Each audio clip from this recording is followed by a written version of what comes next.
रुकिए तुम बाबू, सवाल हमारे घुंघरुओं पे उठा है, जवाब तो बिजली देगी। हमारे घुंघरू है, लेकिन वो चुटकू उस्ताद को मैंने ना पहना है घुंघरू। ये दोनों आपकी बहू है। अब पिटवाने से पहले आपके पोते को मिल गए, उसने धर लिए, पहन लिए, आ गया दरबार में, मैंने थोड़ी पहनाए हमारी पुतले पे आरोप लगाना बंद कीजिए। मैम टेलीवाइज में आपका स्वागत है, कैसी हैं आप? थैंक यू, एकदम first class, thank you very much. आज के सीन के बारे में क्या कुछ बताना चाहिए, क्योंकि जब से बिजली आई है ऐसा लग रहा है उसने आप लोगों पे बिजलियां गिरा दी है। बिल्कुल, बहुत इंटरेस्टिंग लगा मुझे ये कि तारा का रूप एकदम एक अलग हट के रूप आया और एक टिपिकली थोड़ा कैरेक्टरलेस और एक एक मिर्च मसाला वाली और जिसको यहाँ पर एक नाचने वाली के रूप में हम लोग देखते हैं और लेकिन एक है कि वो जो भी बोलती है वो सही भी बोलती है। बस इतना ही है कि उसको रहना वहना बिल्कुल वैसा एकदम जैसे राज परिवार में रहते हैं वैसा नहीं आता है। तो दुर्गावती और उसके बीच हमेशा ये टशन रहता है कि तुम राज परिवार के मान मर्यादा को लांघ नहीं सकती और वो उसके हिसाब से कि वो जो करती है वो वैसे ही करेगी जो उसके ढंग के लायक है।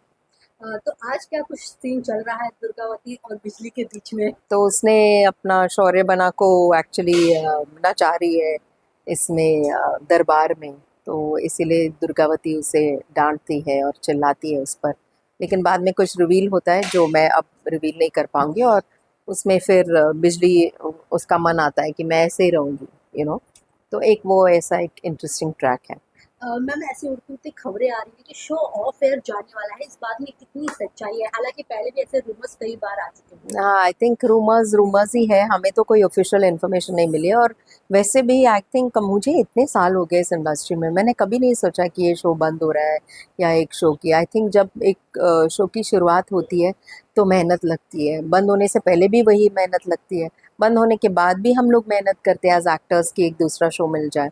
सो आई थिंक मेरे लिए तो ये काम के हिसाब से ही है, बट फिलहाल तो कोई इन्फॉर्मेशन ऐसा नहीं है। I think it's quite crazy to say कि मतलब क्योंकि अभी तो स्टोरी का लाइन भी मिला है हमको, आगे का लाइन, तो ऐसा कुछ भी नहीं है। Thank you so much. Thank you dear. यदि उन्होंने घुंघरू फेंकने का सोचा भी बुरा असर, हाँ? कान्हा जी की बंसी का बुरा असर पड़ता है? पड़ता, क्योंकि उसकी ध्वनि में बुराई नहीं, अच्छाई के शुद्ध स्वर होते हैं। आई समझ? भरतनाट्यम, कथक जैसी सांस्कृतिक नृत्य कलाओं में घुंघरू की संगत होती है। और आई बात हमारे नृत्य की, शिव जी के तांडव में नृत्य ना होता का? बिल्कुल होता है। कान्हा जी की रात में ना होता?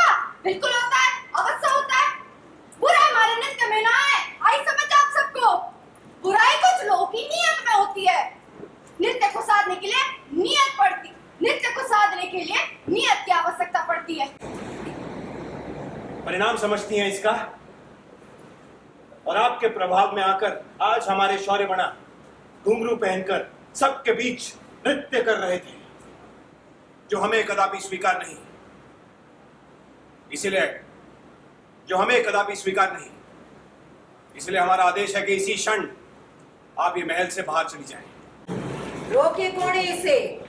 ये राज परिवार की बातें कौन ही समझ पाएगी? बल्कि तलवार उठाकर युद्ध अभ्यास कराया जाता है और उसी को शोभा देता है, उसी को कहलाता है युवराज। रानी अंतरसा पुरुषों और स्त्रियों में भेदभाव ना करती थी। Serials on sets to personal interviews and fun segments with actors. Subscribe to Telebytes right away.